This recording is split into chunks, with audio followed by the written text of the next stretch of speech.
اعوذ باللہ من الشیطان الرجیم، بسم اللہ الرحمن الرحیم۔ میری یہ بچپن سے عادت رہی ہے کہ جب محلے کی دکان سے کچھ بھی لیا انہوں نے بھاری ٹکڑے میں لپیٹ کر دیا تو شے کے استعمال کے بعد اس ٹکڑے کو ضرور دیکھا اور پڑھا۔ ہوا کچھ یوں کہ اس ٹکڑے پر ایک کالم چھپا ہوا تھا۔ کالم نگار کا نام اب یاد نہیں، لیکن اس نے جو لکھا تھا وہ سب یاد ہے، حرف پہ حرف تو نہیں لیکن یاد ہے۔ ابھی سنیں، اس نے لکھا کہ میں کل اپنے کاروباری دوست کے پاس دفتر گیا، چائے پی گپ شپ لگاتے ہوئے گھر جانے کا وقت ہو گیا۔ جب دفتر سے باہر نکل رہے تھے تو کلرک نے آ کر ایک شکایت لگائی کہ جناب فلاں چپڑاسی سست ہے، کام نہیں کرتا۔ ڈرائیور نے بھی اس کی ہاں میں ہاں ملائی۔ میرے اس دوست نے کہا اگر کام نہیں کرتا تو کس لیے رکھا ہوا، فارغ کرواؤ اسے۔ میں نے فوراً مداخلت کی اور کہا کہ کیا یہ بہتر نہیں ہوگا کہ ایک دفعہ اس سے بات کر لو، کیا پتہ اس کے کچھ مسائل ہوں۔ پھر میں نے اپنے دوست کو ایک آنکھوں دیکھا واقعہ سنا۔ شیخ صاحب لاہور میں ایک معمولی سے دفتر میں ملازم تھے۔ دن کچھ ایسے پھرے کسی دفتر کے صاحب کو پسند آ گئے اور یوں ان کی فیملی میں ہی شیخ صاحب کی شادی ہو گئی۔ قدرت شیخ صاحب پر مہربان تھی، دن رات اور رات دن میں بدلتے گئے اور شیخ صاحب ایک دکان سے ایک مارکیٹ اور پھر ایک فیکٹری سے 2-4 اور پھر نہ جانے کتنی فیکٹریوں کے مالک بنتے گئے۔ دھن برستا گیا، 2 بچے ہو گئے۔ شیخ صاحب نے کرائے والے کمرے سے ایک اپارٹمنٹ اور پھر لاہور کے انتہائی پوش علاقے میں 2 کنال کی ایک کوٹھی خرید لی۔ مالی کی ضرورت پیش آئی تو چکوال سے آئے ہوئے سلطان کو فیکٹری سے نکال کر 1500 روپے ماہوار پر اپنی کوٹھی پر ملازم رکھ لیا۔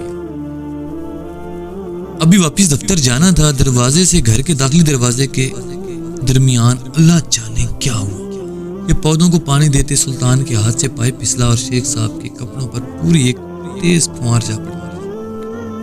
شیخ صاحب بھیگ گئے۔ سلطان پاؤں میں گر گیا، گڑ گڑا کر معافی مانگنے لگا کہ صاحب غلطی ہو گئی، لیکن شیخ صاحب کا دماغ آسمان پر تھا، غصے میں نہ آؤ دیکھا نہ تاؤ۔ وہیں کھڑے کھڑے سلطان کو نوکری سے نکال دیا، کہا شام سے پہلے اس گھر سے نکل جا۔ سلطان بیچارہ سامان کی پوٹلی باندھ کر گھر سے نکل کر دروازے کے پاس ہی بیٹھ گئی کہ شاید صاحب کا غصہ شام تک ٹھنڈا ہو جائے تو واپس بلا لیں۔ شام کو شیخ صاحب جناب واپس آئے، دیکھا سلطان ابھی تک بیٹھا ہوا تھا۔ گارڈ کو کہا اسے دھکے دے کر نکال دو، یہاں نظر نہ آئے۔ صبح ہوئی تو سلطان جا چکا تھا، رب جانے کہاں گیا تھا۔ وقت گزرتا گیا، شیخ صاحب کے تیزی سے ترقی پاتے کاروبار اور فیکٹری میں ایک ٹھہراؤ سا آنے لگا۔ کاروبار میں ترقی کی رفتار آہستہ آہستہ کم پڑتی گئی، لیکن شیخ صاحب زندگی سے بہت مطمئن تھے۔ پھر ایک فیکٹری میں آگ لگ گئی، پوری فیکٹری جل کر راکھ ہو گئی، کچھ مزدور بھی جل گئے۔ شیخ صاحب کو بیٹھے بیٹھے کروڑوں کا جھٹکا لگ گیا۔ کاروبار میں نقصان ہونا شروع ہوا تو شیخ صاحب کے ماتھے پر بل پڑنا شروع ہو گئے۔ بڑا بیٹا یونیورسٹی کا اسٹوڈنٹ تھا، دوستوں کے ساتھ سیر پر مری گیا، واپسی پر حادثہ ہوا تو وہ جوان جہاں دنیا سے رخصت ہو گیا۔ شیخ صاحب کی کمر ٹوٹ گئی، نقصان پر نقصان ہوتے گئے۔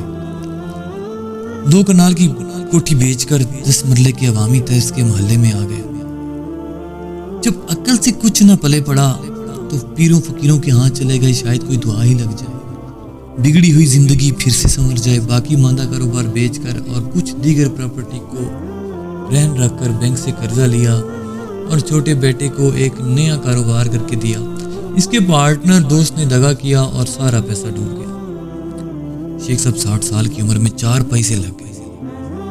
ایک دن ایک پرانا جاننے والا ملنے آیا، حالات دیکھ کے تو بہت افسوس کیا۔ کہا شیخ صاحب انڈیا سے ایک بزرگ آئے ہوئے ہیں، بہت بڑے اللہ والے ہیں، دادا صاحب کے پاس ہی ایک مکان میں ان کا چند دن کا قیام ہے، اگر ان کے پاس سے دعا کروا لیں تو اللہ کرم کرے۔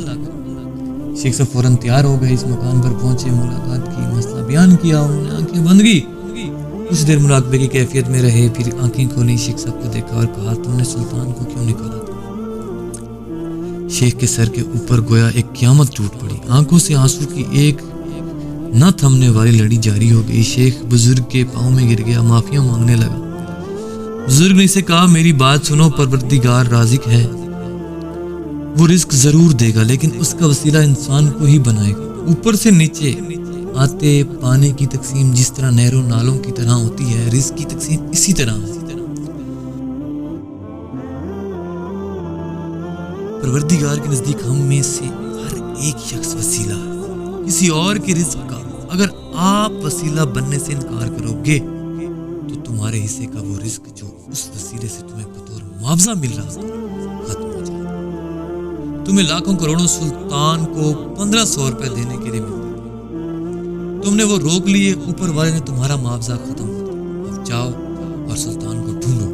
اگر وہ مان جائے معاف کر دے تو تمہارے دن پھر جائیں گے. شیخ کی دنیا لٹ گئی. وہ سر پیٹتا گھر آیا. پرانے کاغذات ڈھونڈتا رہا کہ شاید کہیں سلطان کا کوئی پتہ کچھ نقطی کارڈ کوئی اور معلومات مل سکے. کچھ بھی نہ ملا تو شیخ دیوانہ وار سلطان کو ڈھونڈنے چکوال جانے والی بس میں بیٹھ کر چکوال چلا مگر سلطان نہ ملا. چھوٹا بیٹا ڈھونڈتا ڈھونڈتا چکوال اڈے پر آ پہنچا اور باپ کو واپس لاہور لے آیا. لیکن شیخ کے دل کا سکون ختم ہو گیا تھا. کچھ دن بعد شیخ پھر گھر سے غائب ہوا تو بیٹے کو معلوم تھا کہ کہاں ملے.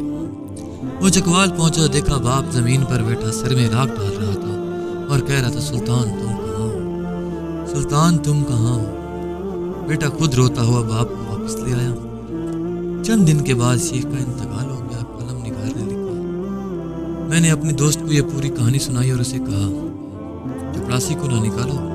اس کا رزق تمہارے رزق سے جڑا ہوا ہے. اسے تو رب کہیں اور سے بھی دے دے گا. اس کے پاس وسیلہ بنانے کے لیے کسی چیز کی کوئی کمی نہیں. لیکن کہیں ایسا نہ ہو کہ تم اس معاوضے والی نعمت سے محروم ہو جاؤ. مجھے یہ واقعہ پڑے ہوئے 13 سال گزر گئے. آپ یقین کریں اس نے میری زندگی بدل. میں مالی معاملات میں بہت زیادہ محتاط ہو گیا. اگر کسی کے پاس کچھ پیسے رہ گئے تو نہیں مانگے کہ کہیں اوپر والے سے ملنے والا معاوضہ کم نہ ہو جائے. میں نے ڈھونڈ کر اور نیک نیتی سے وسیلہ بننے کی کوششیں بھی کی. میں نے جو بھی مستحق ہیں ان کا خیال رکھنے کی کوشش کی. میں ان 13 سالوں میں کبھی تنگ دست نہیں ہوا. ایک سے بڑھ کر ایک وسیلہ ملتا گیا.